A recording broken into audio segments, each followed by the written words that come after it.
조선의 한 포구에서 사람들은 한 사내를 이렇게 불렀습니다. 동생을 팔아먹은 짐승. 그는 변명하지 않았고 단 한마디도 하지 않았습니다. 그런데 15년 뒤 그 동생이 그를 사러 돌아왔습니다. 그리고 그날 밤 바다는 진실을 토해냈습니다. 안녕하세요. 은빛 이야기입니다. 오늘도 귀 우려주셔서 감사합니다. 그럼 오늘 이야기를 지금 바로 시작합니다. 제 이름은 윤호입니다. 사람들은 저를 뱃사공이라 부르죠. 매일 밤 이 어두운 바닷가에서 사람들을 건너편으로 실어 나릅니다. 노젓는 소리만이 정막을 깨우는 시간이에요. 달빛조차 희미한 밤이면 파도 소리가 유난히 크게 들립니다. 그럴 때마다 저는 노를 더 힘차게 저어요. 하루라도 빨리 집에 돌아가야 하거든요. 연우가 기다리고 있으니까요. 연우는 제 동생입니다. 부모님이 돌림병으로 세상을 떠나신 후 우리 남매는 단둘이 살아왔어요. 연우는 어릴 적부터 몸이 약했습니다.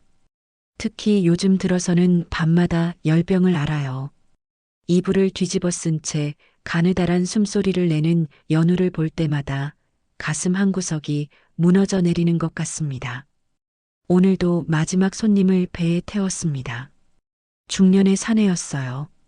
그는 말없이 뱃전에 앉았고 저 역시 묻지 않았습니다. 이 일을 하다 보면 알게 돼요.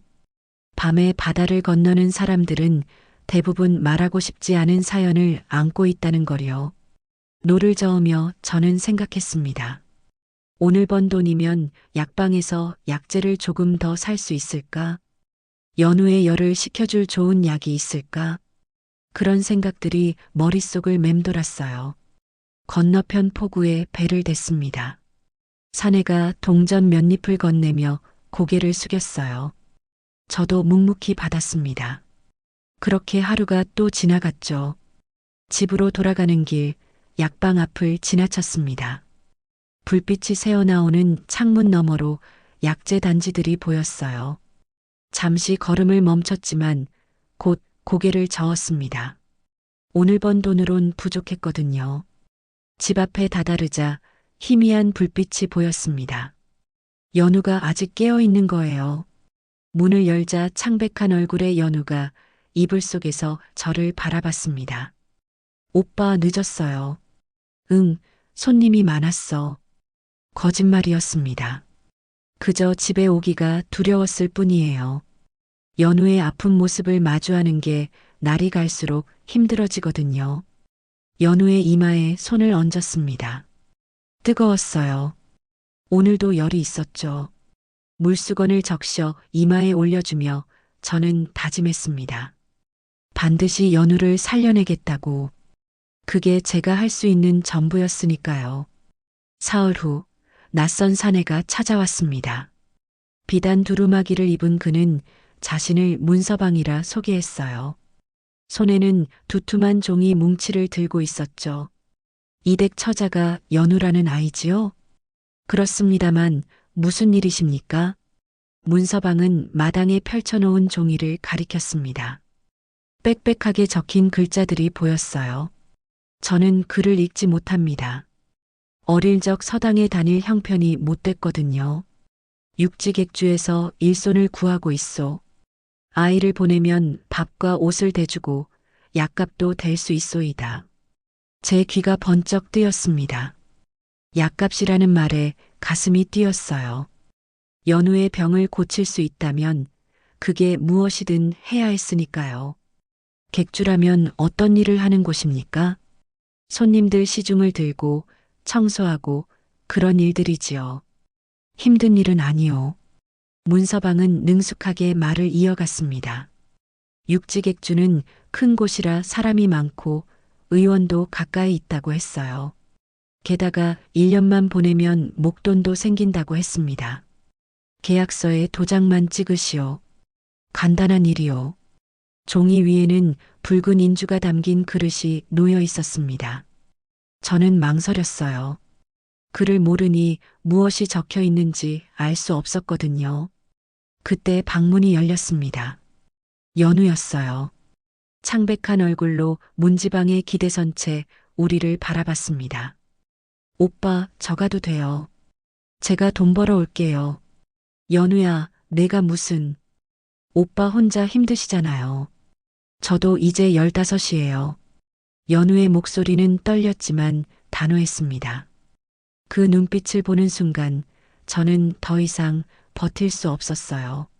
동생이 오빠를 걱정하는 마음을 외면할 수 없었죠. 문서방이 말했습니다. 현명한 처자로군. 걱정 마시오. 내가 직접 데려다 주겠소. 저는 종이를 다시 내려다봤습니다. 읽을 수는 없었지만 이게 연우를 살릴 길이라 믿었어요. 손가락을 인주에 담갔습니다. 붉은 물감이 손끝에 묻었죠. 그리고 종이에 손도장을 찍었습니다. 연우도 제 옆에서 작은 손가락을 인주에 담갔어요. 그 손은 너무 가늘었습니다. 연우의 손도장이 제 건 옆에 나란히 찍혔죠.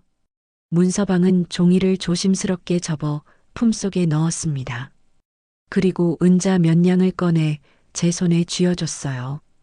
내일 저녁 포구에서 만나시오. 배가 출발할 것이오. 그가 떠난 후 저는 연우의 짐을 쌌습니다. 옷가지 몇 벌과 어머니의 비녀를 보자기에 담았어요. 연우는 제 곁에 앉아 아무 말도 하지 않았습니다. 다음 날 저녁이 되었습니다. 포구에는 큰 배 한 척이 대기하고 있었어요.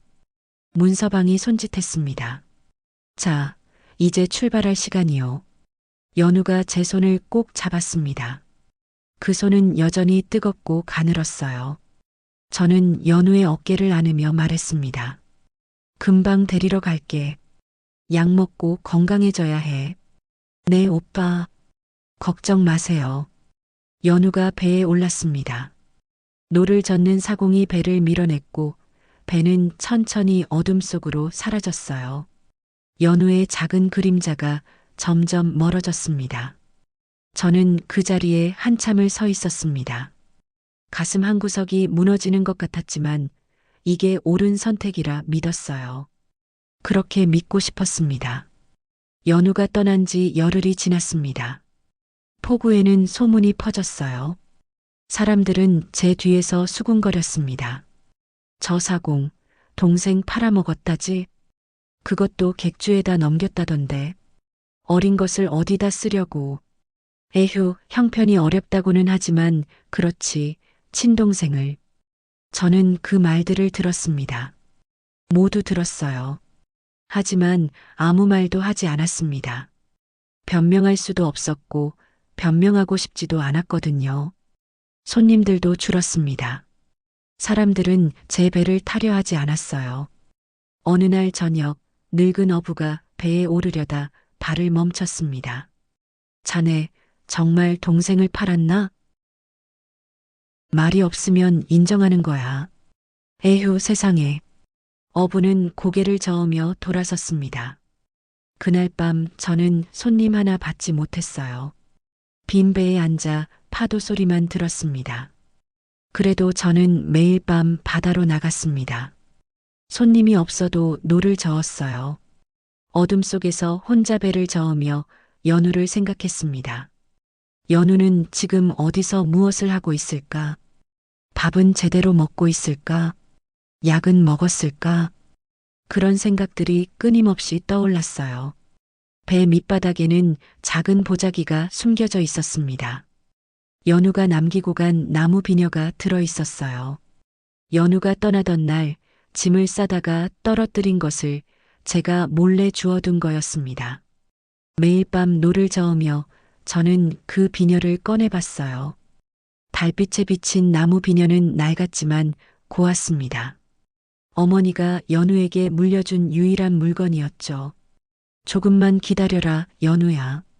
오빠가 반드시 데리러 갈게. 바람만이 제 말을 들었습니다.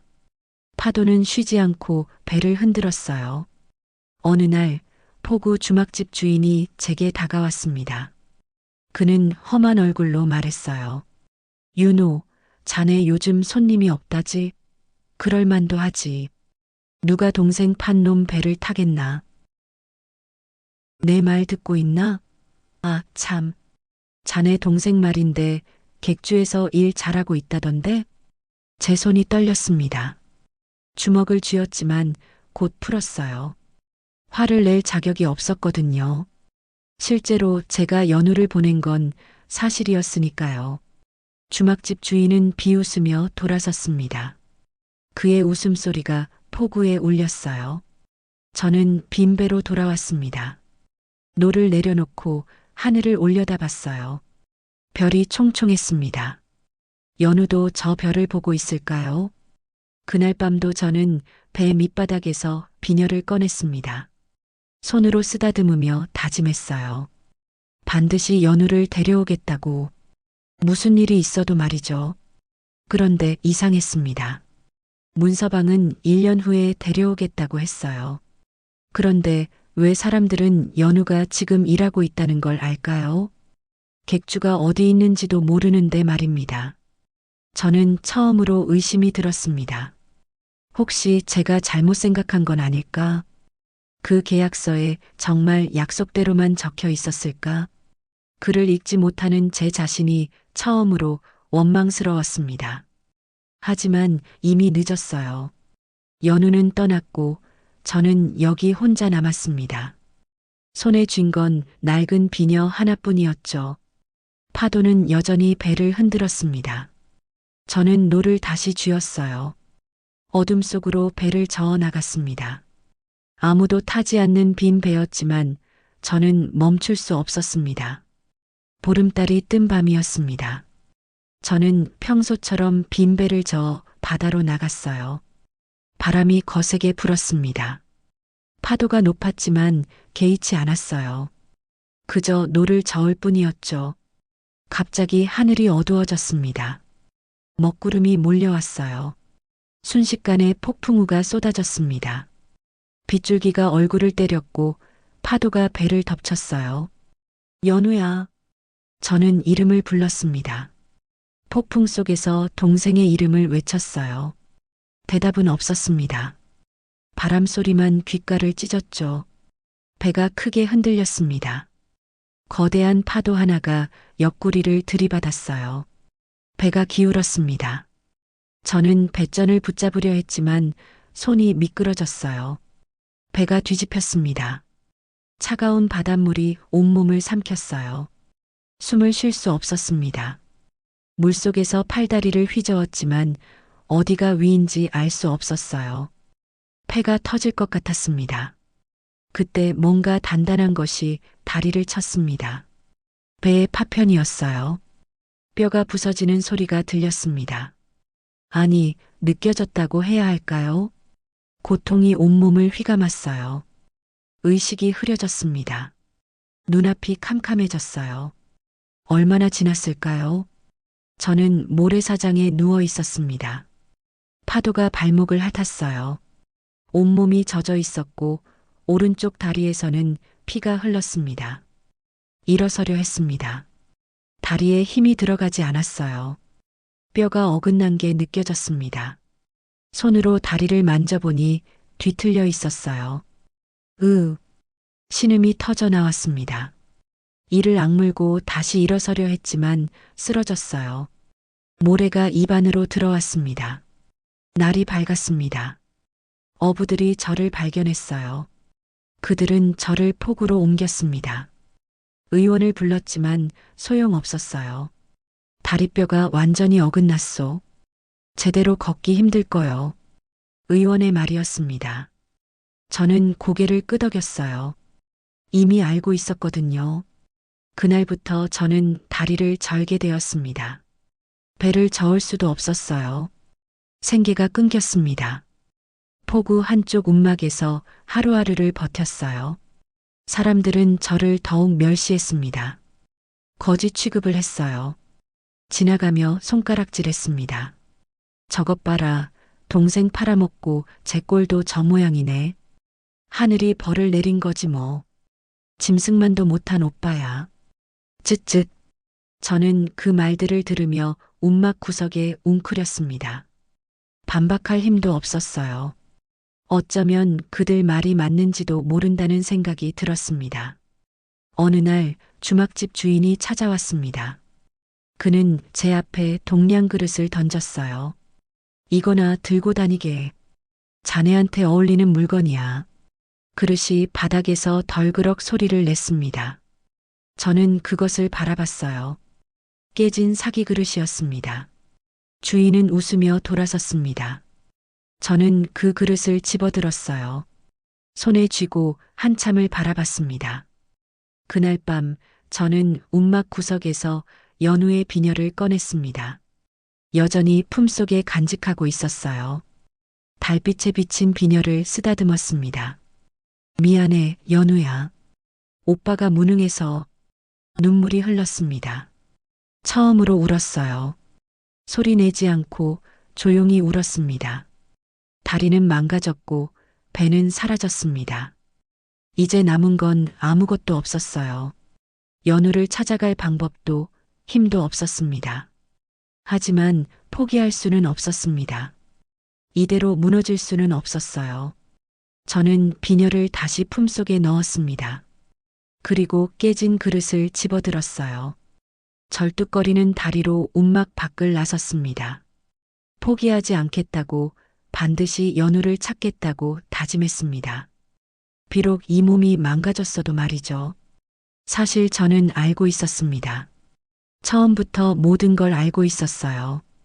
연우가 떠나기 사흘 전이었습니다. 저는 문서방의 창고 근처를 지나갔어요. 문이 반쯤 열려 있었습니다. 안에서 목소리가 들렸죠. 이번 건으로 은자 100냥은 받겠군. 처자 하나 넘기는데 그 정도야 당연하지. 저는 걸음을 멈췄습니다. 문틈으로 안을 들여다봤어요. 문서방과 낯선 사내가 술을 마시고 있었습니다. 탁자 위에 종이가 놓여 있었어요. 제가 나중에 손도장을 찍을 바로 그 계약서였습니다. 문서방이 종이를 펼쳤어요. 노동계약이라 써놨지만 실상은 담보인질이지. 배가 밀무역하다 걸리면 이 계집의 목숨으로 때우는 거야. 낯선 사내가 웃었습니다.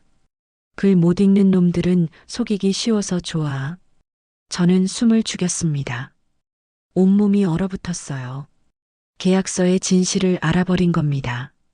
그날 밤 저는 잠을 이루지 못했습니다.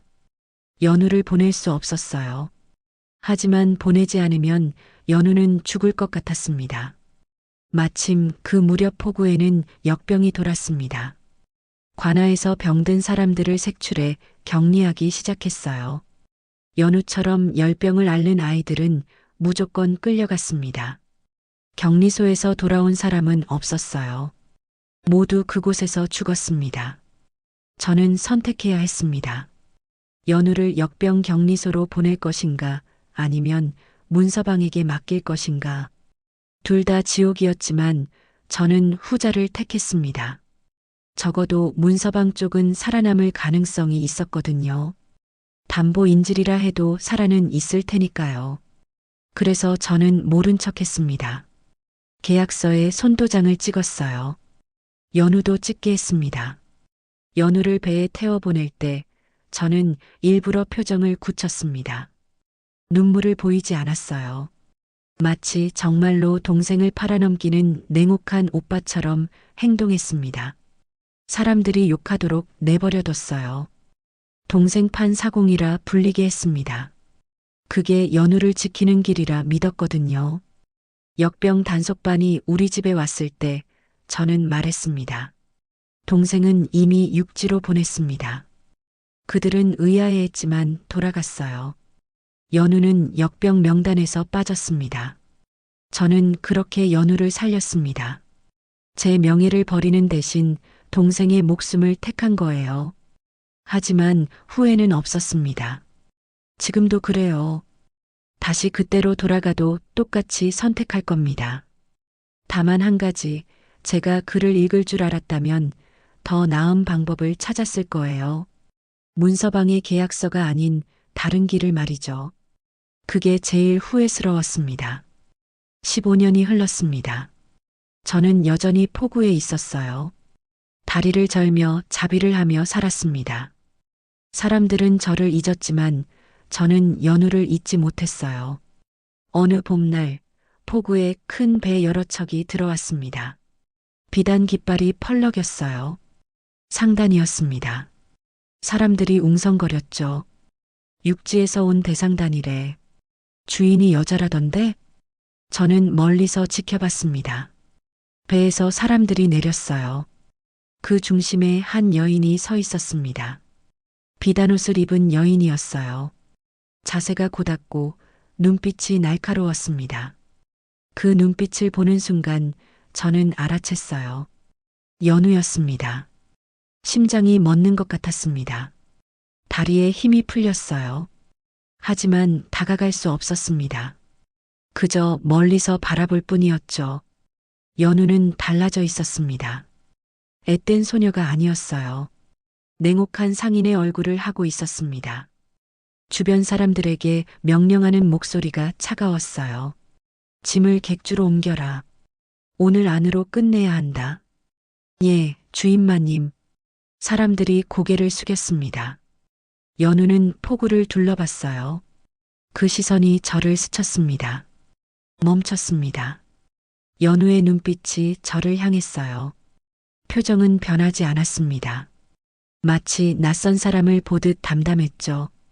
연우가 걸어왔습니다. 저는 숨을 죽였어요.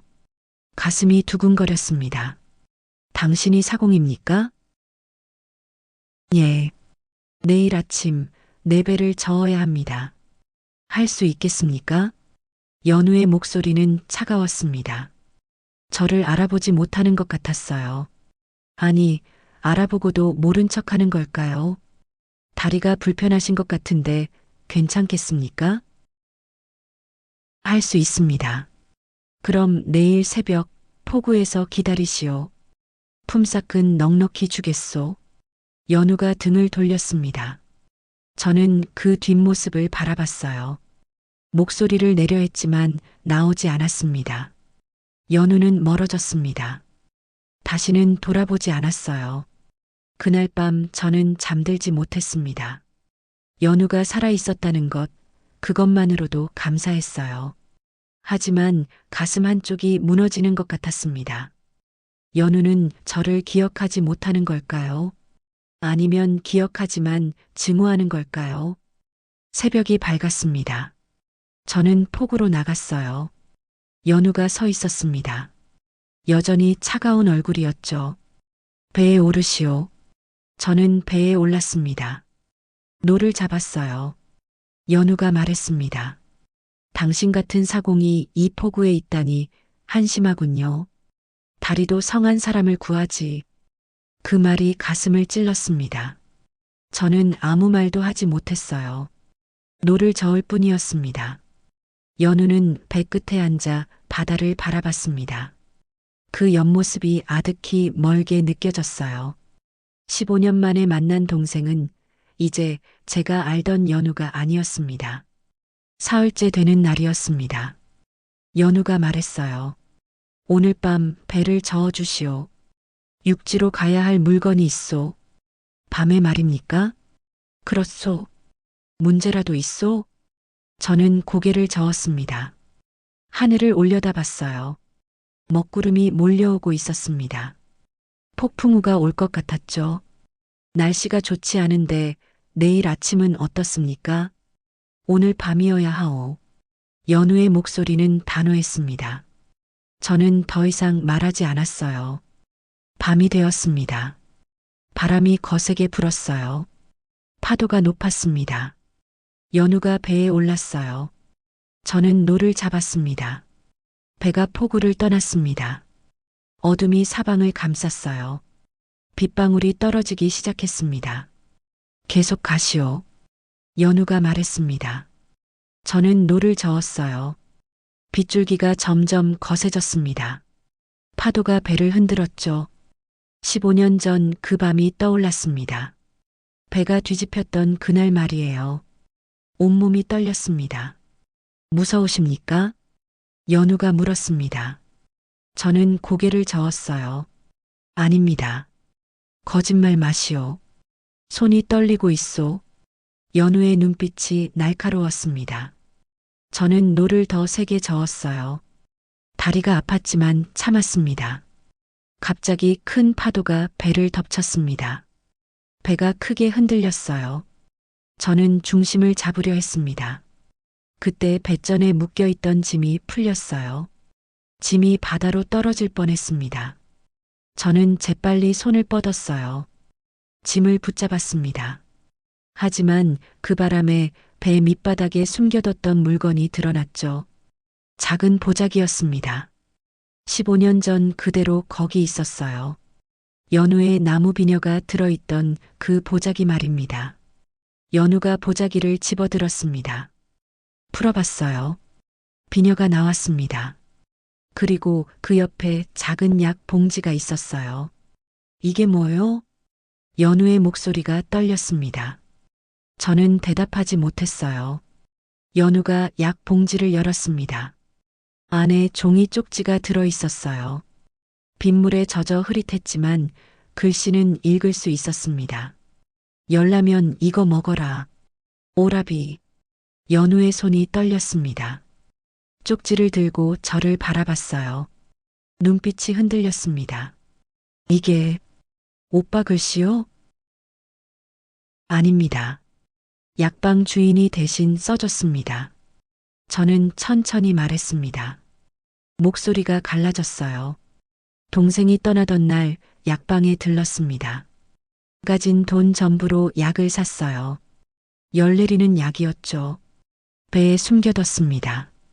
동생이 혹시 밤에 열이 나면 배 밑을 뒤져서 찾을 수 있도록 말이에요. 연우가 입술을 깨물었습니다. 눈가가 붉어졌어요. 하지만 저는 이 배를 타지 않았어요. 다른 배를 탔죠. 알고 있었습니다. 그래도 혹시 몰라서 그냥 두었어요. 빗줄기가 쏟아졌습니다. 연우는 약 봉지를 꼭 쥐었어요. 쪽지를 다시 읽었습니다. 왜 아무 말도 안 하셨어요? 사람들이 오빠를 욕할 때 왜 변명하지 않으셨어요? 변명할 게 없었습니다. 실제로 나는 너를 보냈으니까. 역병 때문이었죠? 저를 격리소에서 지키려고. 연우의 목소리가 떨렸습니다. 저는 고개를 끄덕였어요. 내가 살아있으면 나는 무엇이 되어도 괜찮았습니다. 파도가 배를 흔들었습니다. 연우가 울음을 터뜨렸어요. 15년 동안 참았던 눈물이 쏟아졌습니다. 오빠, 미안해요. 저는 오빠가 저를 버렸다고 생각했어요. 아니다, 연우야. 저는 처음으로 동생의 이름을 불렀습니다. 15년 만이었어요. 내가 살아있어서 고맙다. 연우가 제 손을 잡았습니다. 여전히 가늘었지만 이제는 따뜻했어요. 폭풍우는 계속됐지만 우리는 괜찮았습니다. 한 달 후 폭우에 변화가 생겼습니다. 연우가 무료 나루를 세운 거예요. 사람들은 누구나 돈 없이 배를 탈 수 있게 되었습니다. 이 나루는 모두의 것이요. 누구든 건너고 싶으면 건너시오. 연우의 선언이었습니다. 사람들은 놀랐어요. 큰 상단의 주인이 돈도 안 받고 나루를 연다니 믿기지 않았죠. 다만 한 가지 조건이 있어. 연우가 말을 이었습니다. 이 나루를 관리할 사람이 필요하오. 저 사공이 맡을 것이오. 사람들의 시선이 저에게 쏠렸습니다. 저는 고개를 숙였어요. 연우가 제 어깨에 손을 얹었습니다. 이 사람은 제 오라버니요. 15년 전 저를 살린 사람이요. 폭우가 조용해졌습니다. 사람들은 말을 잃었어요. 연우는 차분하게 설명했습니다. 역병 이야기를, 계약서 이야기를, 그리고 배 밑에 숨겨진 약 이야기를 말이에요. 사람들은 고개를 숙였습니다. 부끄러워하는 얼굴들이었어요. 누군가 먼저 절을 했습니다. 그러자 하나둘 사람들이 제게 고개를 숙였죠. 저는 손을 저었습니다. 괜찮습니다. 다들 몰랐던 일이에요. 그날부터 저는 나루 관리인이 되었습니다. 매일 배를 관리하고 사람들을 태웠어요. 다리는 여전히 불편했지만 괜찮았습니다. 연우는 상단일로 자주 포구를 떠났습니다. 하지만 보름에 한 번씩은 꼭 돌아왔어요. 돌아올 때마다 나루에 들렀습니다. 오빠, 잘 지내셨어요? 응, 너는? 저도요. 우리는 말이 많지 않았습니다. 굳이 많은 말이 필요 없었거든요. 15년의 시간이 우리 사이에 놓여 있었지만 그건 더 이상 장벽이 아니었어요. 어느 가을밤이었습니다. 연우가 포구에 머물렀어요. 우리는 나란히 배에 앉아 바다를 바라봤습니다. 달이 밝았습니다. 파도가 잔잔했어요. 연우가 작게 웃었습니다. 오빠 기억나세요? 어릴 때 우리 여기 앉아서 별 봤잖아요. 기억한다. 그때는 몰랐어요. 오빠가 얼마나 힘드셨을지. 저는 고개를 저었습니다. 다 지난 일이야. 연우가 제 손을 잡았습니다. 그 손은 이제 차갑지 않았어요. 따뜻했습니다. 오빠, 앞으로는 제가 오빠를 지킬게요. 너는 이미 충분히 강해졌어. 그래도요. 우리는 한참을 말없이 앉아 있었습니다. 바람이 불었어요. 파도 소리가 들렸습니다. 같은 바다였지만 이제 달랐습니다. 15년 전 그 어두운 밤은 지나갔어요. 이제는 밝은 달빛 아래 우리는 함께 있었습니다. 연우가 일어섰습니다. 들어가요, 오빠. 밤 깊었어요. 그래, 가자. 저는 다리를 절며 일어섰습니다. 연우가 제 팔을 잡아줬어요. 우리는 천천히 걸었습니다. 포구의 불빛이 하나둘 꺼졌습니다. 바다는 여전히 그 자리에 있었어요. 파도는 쉬지 않고 밀려왔다 물러갔습니다. 그렇게 우리의 밤은 계속되었습니다. 같은 바다, 다른 밤이었습니다. 여기까지 은빛 이야기였습니다. 오늘의 이야기가 마음의 작은 여운으로 남았기를 바랍니다. 다음 이야기에서도 조용히 진심으로 찾아뵙겠습니다. 고맙습니다. 구독과 좋아요 부탁드립니다. 감사합니다.